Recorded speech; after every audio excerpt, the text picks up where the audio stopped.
E senza perdere tempo, là per là San Pietro si vestette come il fo. Un pantalone inglese a quadriglie, un gilet come porta nei cocò, tutto piselli verdi in campo blu, cappiello a tubo, cravatta a rabat, chic stiffelio di color rapé e un piccolo bastone di bambù.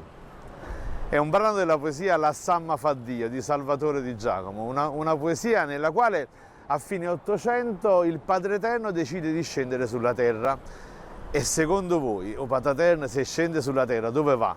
A Napoli, naturalmente. E di Napoli dove?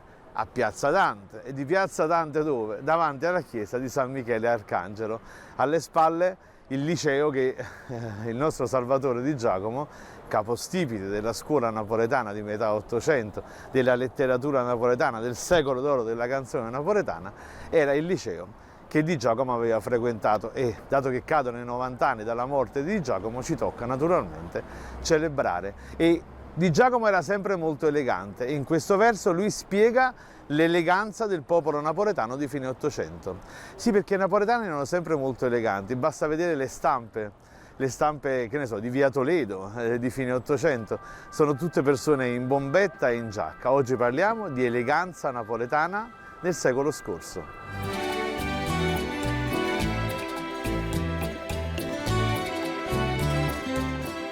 La giacca elegante da indossare di mattina era per i napoletani o matinè, una giacca relativamente corta, e viene citato o matinè in una canzone di Pisano e Cioffi, Ciccio Formaggio. Se mi volisse bene veramente, non mi scrivisse con un po' di gesso al reto matinè, cicci si fesso. Okay. Poi abbiamo la giacca del pomeriggio che era a chasse. Era una giacca molto elegante con le falde non particolarmente lunghe. Sia chasse che matinée vengono dal francese, naturalmente.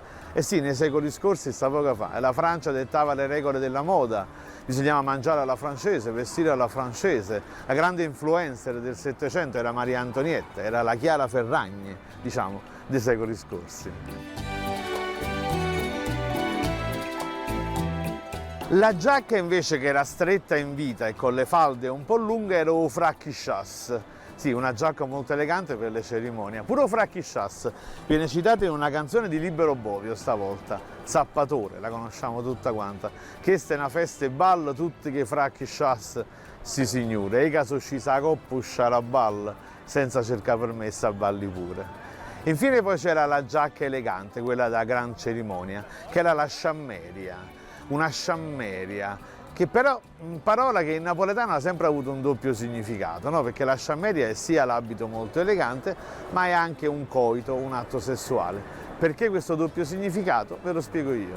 Dunque, in primis la sciammeria era la giacca elegante con le falde lunghe e derivava niente proprio di meno, secondo una storia, dal duca di Schomberg, generale austriaco, il quale voleva che i suoi soldati fossero sempre eleganti anche in battaglia. E a tale scopo li costringeva a indossare un'elegante marsina, detta dal duca di Schomberg, Sciamberga, attraverso lo spagnolo Ciamberga, questa parola complicata, a Napoli diventò a sciammeria. Vabbè, fin qui l'abito elegante. Ma perché invece l'altro significato, metaforico, quello dell'atto sessuale, del coito?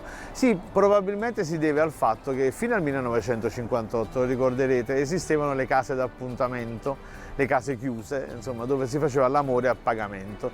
Beh, quando i napoletani andavano dalle signorine del piacere, non è che ci andavano vestiti con l'abito da fatica, con manu parzunar, insomma, come un cafò, ci andavano vestiti eleganti di tutto punto, donde quando qualcuno ti incontrava a Piazza Dante con un abito nuovo appena indossato, usava dire: "Azzu, ti hai fatto sta bella sciammeria", col doppio furbesco riferimento sia all'abito nuovo appena indossato, ma anche al coito appena consumato. E beh, la lingua napoletana.